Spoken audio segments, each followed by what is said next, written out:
बनल रहे नैहरवा शिव गुरु, बनल रहे ससुरवा हो। बनल रहे नैहरवा शिव गुरु, बनल रहे ससुरवा हो। ऐसन वरदानवा दिह शिव गुरु, सजल रहे मोर सिंदूरवा हो। ऐसन वरदानवा दिह शिव गुरु, सजल रहे मोर सिंदूरवा हो।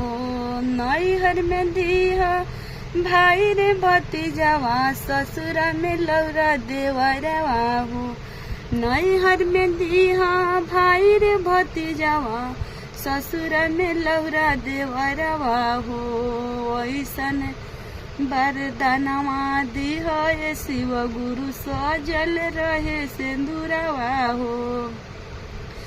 ऐसन वरदानवा दिह शिव गुरु, सजल रहे मोर सिंदूरवा हो।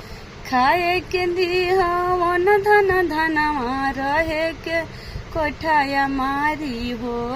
खाए के दिह अन धन धनवा, रहे के कोठाया मारी हो।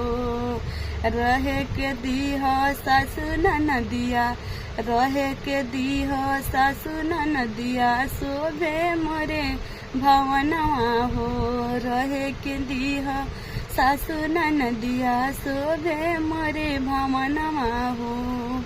नीमन रखिया नैहरवा शिव गुरु, नीमन दिह ससुरवा हो। नीमन रखिया नैहरवा शिव गुरु, नीमन दिह ससुरवा हो। ऐसन वरदानवा दिह शिव गुरु, सजल रहे सिंदूरवा हो। ऐसन वरदानवा दिह शिव गुरु, सजल रहे मोर सिंदूरवा हो। पति के दिह गाड़ी मोटर गाड़ी, ऊपर से दिह नौकरिया हो। पति के दिह गाड़ी मोटर गाड़ी, ऊपर से दिह नौकरिया हो। गोदी में दिह ललनवा, हमके खेले हो आंगनवा हो। गोदी में दिह ललनवा, हमके खेले हो अंगनवा हो।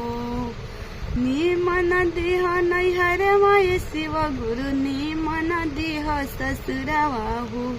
नीमन दिह नैहरवा शिव गुरु, नीमन दिह ससुरवा हो। नीमन ऐसन वरदानवा दिह शिव गुरु, सजल रहे सिंदूरवा हो। ऐसन वरदानवा दिह शिव गुरु, सजल रहे सिंदूरवा हो।